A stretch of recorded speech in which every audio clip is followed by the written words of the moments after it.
หักสาวผู้นี้มีแต่มนต์มองพอคำแรงลมอย่างดีนั่งกงยาดอกหักเขาเมาได้แต่มองเอาปลากระป๋องเศร้ามองหรือดีเกิดมาจนเป็นคนห่า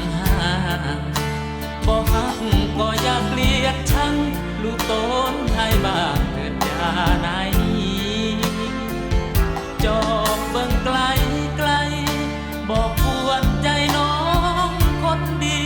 อายมุดคือแมงกุดจีไม่กล้าพาทีเพราะจนเจียมใจ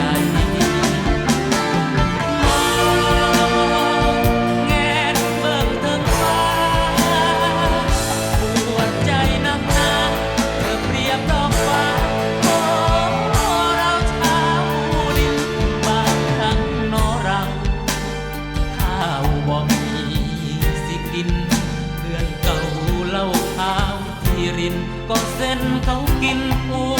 อังอีลีอยากแล่นหนี